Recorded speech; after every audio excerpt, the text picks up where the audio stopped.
anybody knows where the year went, please let me know down in the comments, because I am still mourning the fact that it's already June. Oh my god, let me just take a sip of water. I just can't handle this right now. I like this.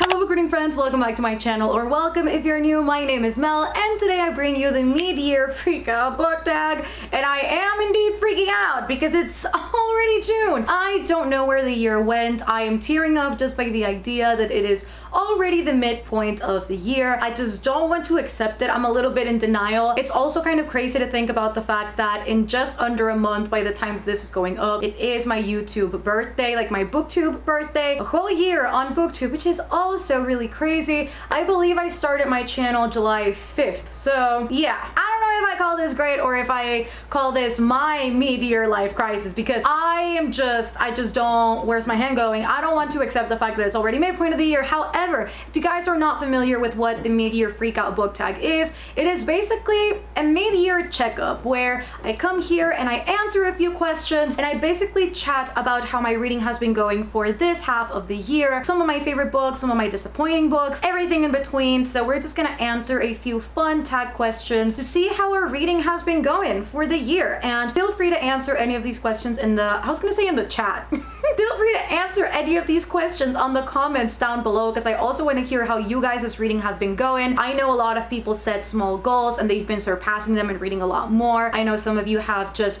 reduced the amount that you've been reading because you want more quality reads over quantity. So let's just chat in the comments as I go. Feel free to leave all of your answers in the comments as well, because again, I just want to see how you guys have been doing as well. So yeah, have a bunch of questions in my computer and I'm just gonna wing this. I remember last year I did write down my answers because I didn't want to be overwhelmed at the time of filming this video. However, is my brand not chaos?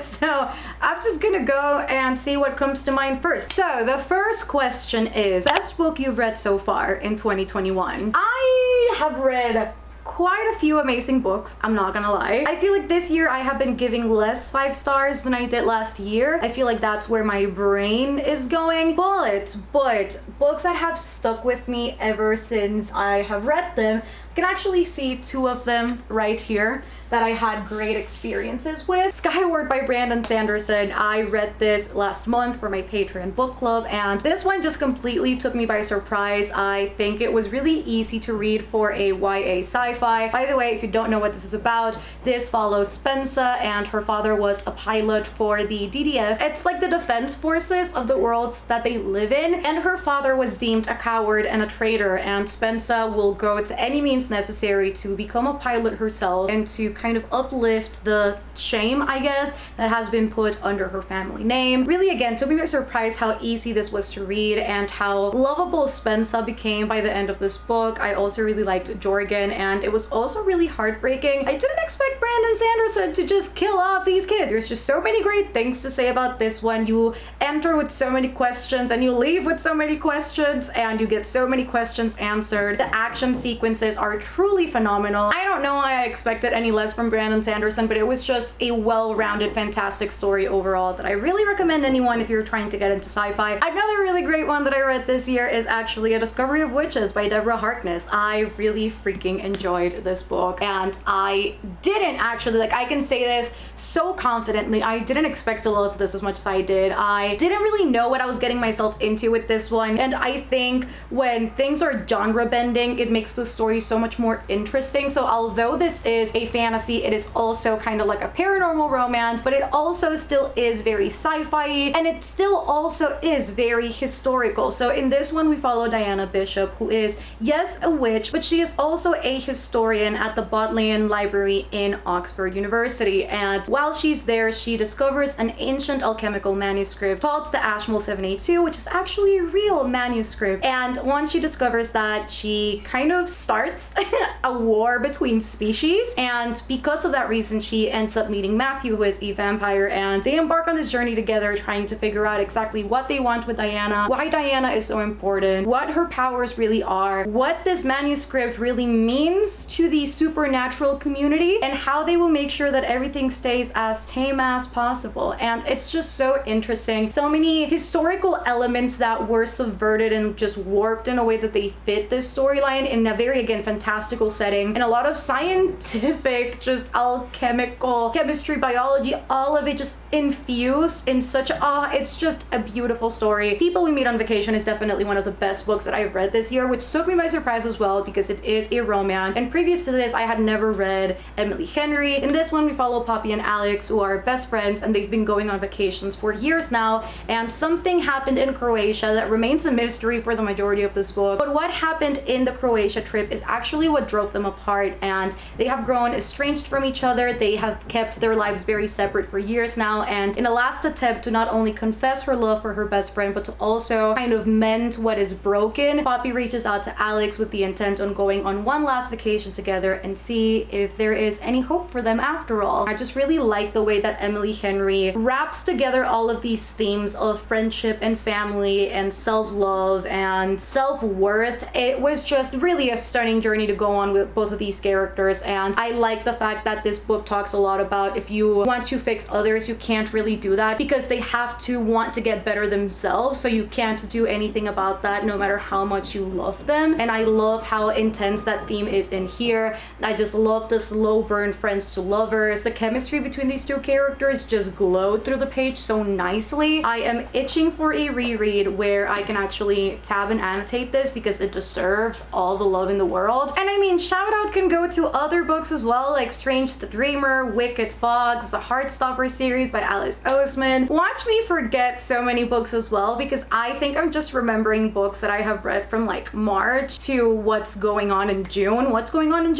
to what have gone through in June. Best sequel you've read so far in 2021. Have I read any sequels this year that I have loved? I think I've read several second installments, but I haven't loved any of them. I think my best experiences with second installments this year have been graphic novels, so let us get into those. Heartstopper. First off, you guys know I freaking love Heartstopper, and as far as sequels go, I really loved Heartstopper 2 and 4. I cried in 4. I don't know if I cried in 2. Definitely cried in 4. And if you guys haven't read Heartstopper, in this one we follow Nick and Charlie as they meet in the rugby team and they become friends, and their friendship slowly but surely starts developing into something more. It talks a lot about figuring out your sexuality, embracing who you really are, coming out in your own terms, overcoming all of the obstacles that may come your way for embracing who you are, and just loving as fiercely as you can and letting others embark on their own journey even if you love them to filth, like literally. And it's just one of the cutest things that I have ever read. I freaking love Nick and Charlie so much, and they really do feel like soulmates. It's like when you think about like that end-all be-all romance, like they cannot be touched because you think that they're really gonna get through everything. I really do think like Nick and Charlie. It's just the relationship that Alice Oseman has built with both of these characters have been incredible, and these two volumes in particular, like sequel wise, have just been outstanding. And there are several trigger warnings going into this. There's themes of depression, eating disorders, anxiety, OCD, homophobia, and I'm sure there are several more in here, but just know that those are a thing before you go into them. But beside that, a lot of them is not explicit on page. Some of it is. I think the most noticeable ones are definitely depression and eating disorders, but just know that if you are going into these, there are some of those themes in here. I'm still not done with this one. The Box in the Woods by Maureen Johnson. Can I say this one? It's not even out yet, but I am loving my time here. I am gonna be very bold. I'm only on page like 100, but I think this is gonna be my favorite out of the Truly Devious series. So if you don't know, in Truly Devious we follow Stevie Bell, and she is a true crime aficionado. She loves anything to do with it. It's what she wants to do for a living. She wants to be a detective, and she wants to solve these great unsolved crimes in America. And the main trilogy focuses on her going to Ellingham Academy, which is a super prestigious place, invite only, all expenses paid, where the daughter and wife of the founder were actually kidnapped and found murdered 80 years before Stevie attends this school. And so she goes there with the intent of solving that crime, but this one follows Stevie after she graduates from Ellingham, and this follows her as she is is contacted by the owner of a summer camp where some murders took place in the 70s. And these murders are very scary in the sense that it's very slashery. I'm talking like 20 stab wounds. I'm talking about these bodies were literally mutilated in a camp for kids. And so the crime was never solved. And now Stevie will go there with her friends, Nate, Janelle, and they will go and try and solve this crime. I just really have been loving this. It's giving me very much I Know What You Did Last Summer vibes, like Friday the 13th, Jason Voorhees. It's really fantastic, you guys. Like, I really do think this is going to be 5 stars and my favorite. It's very promising. New release you haven't read yet but want to. And for this one, I actually have 3 that instantly came to mind. And the first one, to nobody's surprise, Ace of Spades by Farida Abike Iyimide. This one is a Get Out meets Gossip Girl story where 2 students are being stalked, hunted, and harassed by this anonymous person who is sending emails and texts to the entire school called Aces, and this person is threatening to out their secrets to the school and potentially cost them their promising futures. It just sounds super cool. Anything that is pitched as Get Out, I am definitely gonna read. I freaking love that movie with my entire being, and the fact that that is crossed with Gossip Girl with that Pretty Little Liars touch to it, it just sounds like something that I would personally really love, and I have yet to hear any bad things about this one. I am also going to say The Maidens by Alex Michaelides. This is one of the Book of the Month picks for this month, which is super cool. So if you do want to get this for less than it actually retails for, I will be leaving all of my Book of the Month info down in the description. But this is actually a dark academic psychological thriller that is actually paranormal with a touch of suspense, with again a touch of dark academia. It's just like a bunch of everything, and beyond that I don't really know anything. I don't want to know anything about this synopsis because I don't want to go into it with any expectations besides the blurb, but this is definitely one that I want to get into hopefully this month, honestly. And then I have Yolk by Mary H.K. Choi, which I will be reading this month, and I am so excited. I think after The Box in the Woods, this is the one that I am getting into because this one follows 2 sisters who are polar opposites, but they were super close when they were younger. Now they have grown estranged from each other, and the one thing that sadly brings them together is that one of them is diagnosed with cancer and the other sister is the only one that can potentially help and save her. So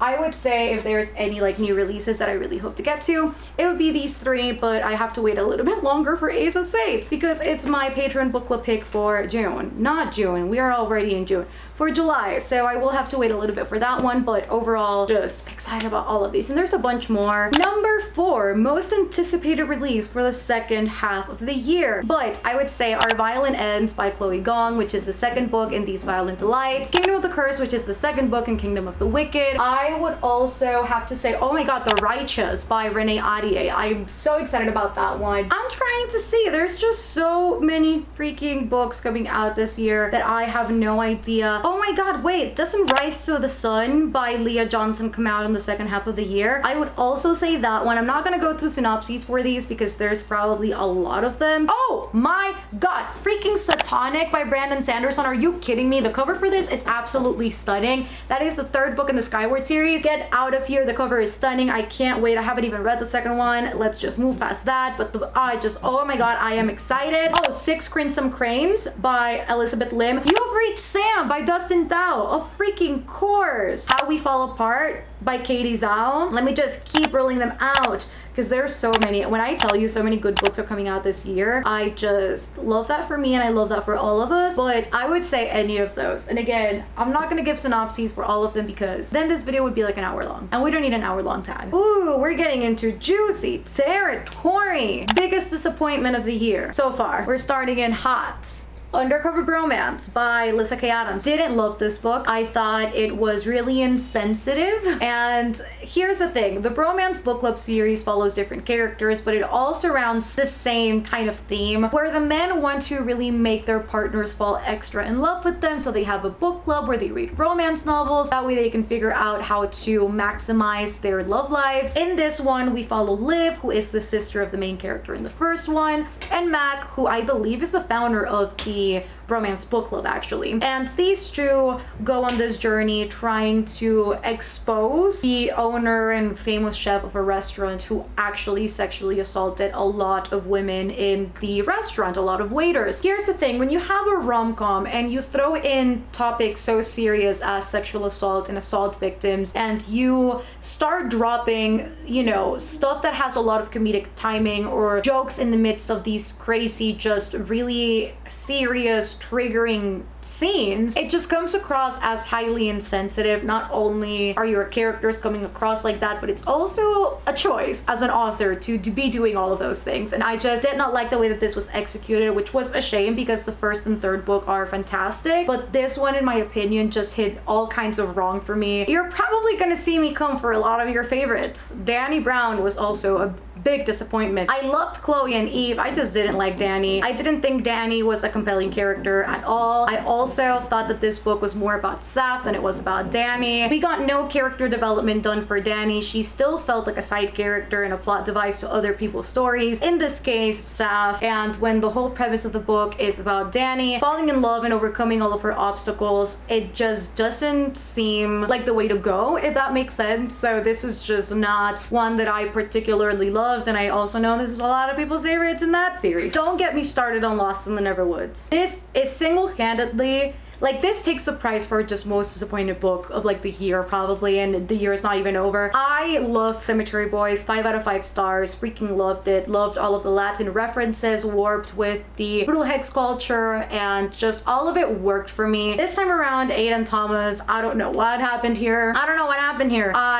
Nothing happened in this book. This is a Peter Pan retelling, and there was nothing original to this retelling. It didn't feel like a retelling. Nothing happened in this book up until the last 70 pages, and when everything was explained, it didn't make sense. There was no foreshadowing or red herrings for anything, so it was just a very disappointing read overall, and this was one of my most anticipated releases of this year, so same construction. Same. Just yeah. Biggest surprise of the year so far. I am also not done with this book yet, but probably A Dark and Hollow Star by Ashley Shuttleworth. However, if you were to ask me, Mel, what is this book about? I have no answers for you because there's so much going on, but I am pleasantly surprised with the fact that I am enjoying this as much as I am. This one establishes a very political, complicated, big world full of fae and other creatures, and we also have creatures like the Furies and the Ironborn, who are basically half-blooded people who are half human, half fae, and there is this big sort of like war brewing and happening, and there's so many moving parts to the story. There's literally a fallen Fury, there is an Ironborn person, there is another person that we still have no idea what this person is, and then just the side of the government. It's just a lot to take in. Literally, you look at this and like all the tabs are green, that means world building, but I'm having a really great time with this, and I didn't expect to love this as much as I am, so I would say so far, maybe it'll surprise me for being a bad book, but I'm annotating, so that's a good sign. So I would say that one has definitely surprised me. The Beautiful by Renee Ahdieh. This pleasantly surprised me. This is set to be also a romance between a witch and a vampire, and I don't know why it's sold that way, but it is the way that people sell this book for, and it is set in New Orleans in the 1800s, and we've got Celine, who is a dressmaker, as she arrives from Paris, and she finds herself kind of in the midst of this war between creatures of night, and a serial killer is out on the loose, and it's got its eyes on her. So it's just really great. There's, again, a lot of mystery and just a lot of ominousness with this book. The atmosphere is truly phenomenal, and I think what really shines with this book is the fact that nothing is outwardly told to you, and it gives the reader a lot of credit to really just figure out who's who, which creature is what, and how the ins and outs of this world work. So it does a good job at explaining what it needs to explain, but not info dumping everything on the reader. So this one definitely surprised me because I know a lot of people didn't enjoy this. Let me not forget about one of my new favorite books, Wicked Fox. I was so scared going into this one because everybody and their mother, and at least from what I'd heard, a lot of people didn't love this book. And in this one we follow Mi Young, who is a gumiho, a nine-tailed fox, and she basically has to consume the souls of men in order to stay alive. And then one day she stumbles upon Ji-hoon and she saves him in the woods, except that in the process she loses her fox speed, which technically contains her soul, and she will need to get this back before she dies. And I had heard so many negative things about this book, and I just don't understand where the taste went. Like, if you didn't like this, like, I get it, but like, also this book is really fantastic. It's really well-rounded in the sense that yes, there is romance, there is tension within that romance, there is also a lot of friendship dynamics, familial dynamics, there is a lot of Korean lore and folklore in here. It alternates chapters between the lore and actual present time, which is great. And by the time that you realize what the lore is, you're gonna be shocked and spooked out of your pants, because I didn't expect that at all. And beyond that, there's just so many cry-worthy, laugh-worthy, swoon-worthy moments in this book. It's truly just all around a fantastic read. Enjoyed every single second of this. Favorites, new author, debut, or new to you? Because see, in order for me to have like a new favorite author, I feel like I need to have read several books out of theirs which have just like rocked my world, and I just don't know if that has happened this year. I just don't know if that has happened. I'm gonna have to take a rain check on this question by the end of the year, because where we're standing at now, I just don't think I've read anything in particular that has made me go, you're my new favorite author, especially because I just can't base that decision out of one book if they have several books out. Newest fictional crush? Don't make me blush. Don't look at me. Okay, if you ask. Of course it's freaking Matthew Claremont. Like, what do you mean? It's been an ongoing joke on my channel that I have a thing for Matthews. Matthew from Chain of Iron, Matthew from this, my husband, Matthew. Yes. Okay, Matthew Claremont is everything to me. He's the right type of angsty, the right amount of possessive, the right amount of just smart and intelligent and strong, and he's a vampire, and who doesn't want a vampire? He's just like everything. Like, if I were to go into any fictional land, world, etc., I would just be like, I need one ticket, one entry, like one welcome gift, and that would be Matthew Claremont. If not, I'm not going. Excuse me while I go swoon. Also, let me just do this real quick because I'm gonna double swoon both of these. Sam from The Diviners, Alex from People We Meet on Vacation. Here's the thing. When I read about both of these characters, first off, Sam, very much imagined him like Sebastian Stan / like Bucky, 1920s, very chivalrous, but like very sarcastic, a lot of comebacks, very charming, calls Evie a doll. It's just very, very Bucky, you know? Love that for me. Love that for everyone. Alex was Chris Evans to me. Like, he he was like freaking Steve Rogers to me, wearing khakis, button-up shirts, plaid, teacher. He's very fit. He's like a gentleman. He's very proper. He's very like type A. Gotta love all of these white men. Gotta love all of that for me. Newest favorite character. I've got several answers. So first off, Spensa from Skyward. I didn't love Spensa at the very beginning, and the reason why I'm saying she's one of my newest characters is because she grew on me. Spensa is very freaking human. Like, you can tell that she has a false sense of bravado. You can tell that she has a lot of self-defense mechanisms to guard herself against what the world is trying to do to her. And so the fact that she grows into such a strong, just very, you know, center-level, level-headed character, I just absolutely loved that journey, and I love just her by the end of the book. Freaking love her. Alex Stern is another character that I freaking fell in love with. I think her bravery just far surpasses what you would typically see in a main character. She is a character that used to hide a lot behind substances in order to not only suppress her powers, but to also kind of distract herself from what was happening in her surroundings.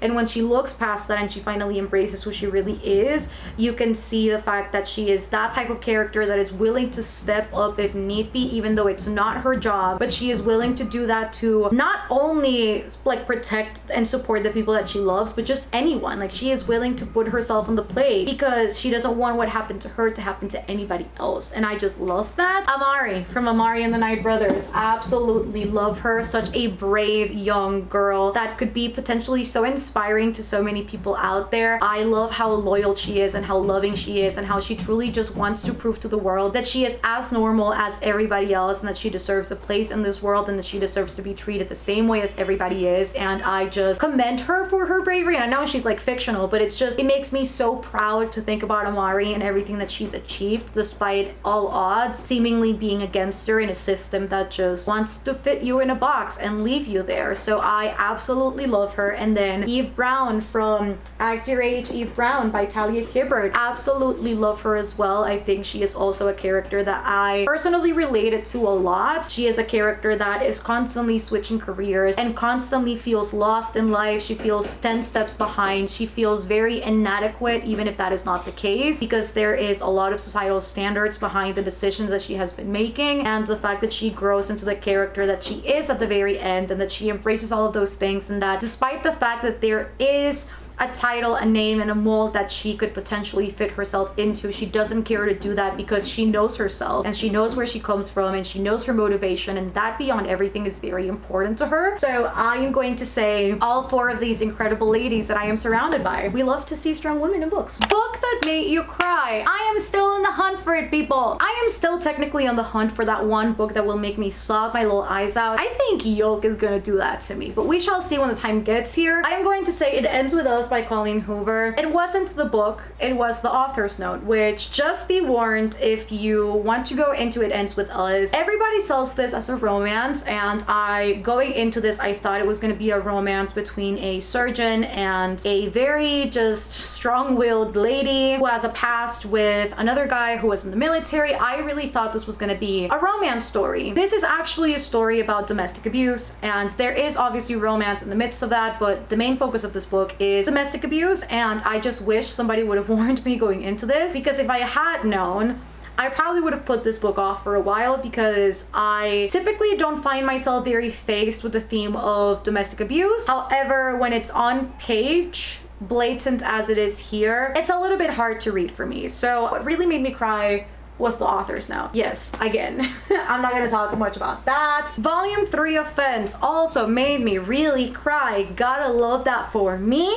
I really didn't expect this to be as much of a roller coaster of emotions as it was. This and Volume 4 really just made me laugh, cry simultaneously. So it really was a roller coaster of emotions. So yeah, Fence also, which is a sports graphic novel about fencing. Great, and it's also very LGBT. Really recommend. Book that made you happy. Have I read any happy books? All I like to read about is tragedy. That is so sad that I can't think about any happy books that I have read this year. I mean, Den of Vipers made me happy by the end because it was over. You know what? I'm going to say You Should See Me in a Crown by Leah Johnson is a book that made me really happy as I was reading it. Most beautiful book you have bought this year or received. One book that I bought is Pages & Co. 3. This is Tilly and the Map of Stories. It's gorgeous. It's got yellow sprayed edges, and then it's got end papers. This is the naked hardback, really pretty. And it is also signed by Anna James. So I'm gonna say this one is definitely one of the prettiest books that I own. The Magic in Changing Your Stars is really pretty because the naked book is the same as the dust jacket. So that's really pretty in my opinion. Strange the Dreamer, the UK first edition by Laini Taylor. Gotta love this. It's got nothing under the dust jacket, but this is a rare book. I got a hold of the Starless Sea UK first edition, the stenciled key edges. It's got end papers, and it's also signed by Erin Morgenstern. And then last but not least, obviously, In the Ravenous Dark, which it's just, yes, Illumicrate, you did that. It's really pretty. And last but not least, what books do you need to read by the end of the year? So freaking many. What else is new? I feel like that's gonna be everybody's answer. So all of the new releases that I told you I wanted to read, I want to read those. I mean, oh my god. I do want to go through Taylor Jenkins Reid entire backlist. I do want to read Nicola Yoon's newest book. I also, oh my god, I want to potentially finish out the rest of the Cursebreaker series. I want to read, oh my god, a freaking Southern Book Club's Guide to Slaying Vampires. Really want to read that one. What else do I need to read? Just so much. Vicious Spirits by Kat Cho, which I'm reading this month. I also really want to read Starside by Brandon Sanderson. This book, it's like a slasher where two teenagers help like the CIA or the FBI.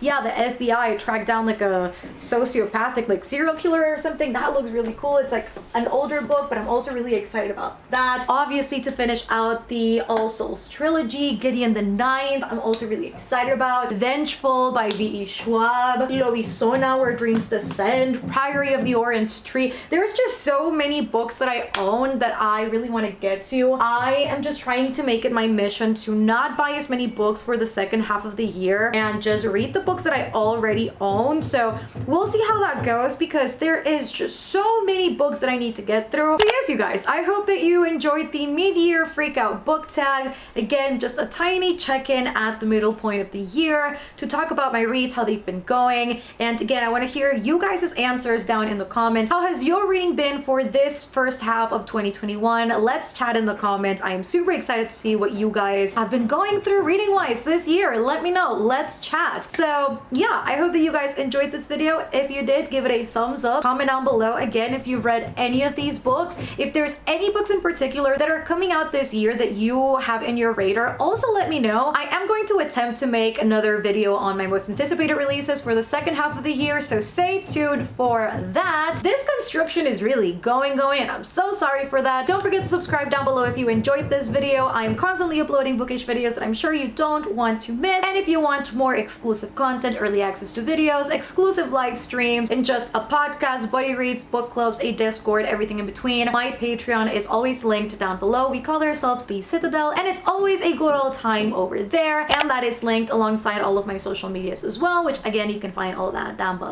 I love you guys so much. Oh wait, the emoji of the day. The emoji of the freaking day. What's gonna be the emoji of the day? Let's leave some spade emojis down below for Ace of Spades. It's the first thing that I saw. I'm gonna use that, and I'm gonna burn that out, and I'm probably gonna regret that later, but doesn't matter. Let's leave that emoji down in the comments. And yeah, I love you guys so much, and I shall see you on the next one. Bye guys.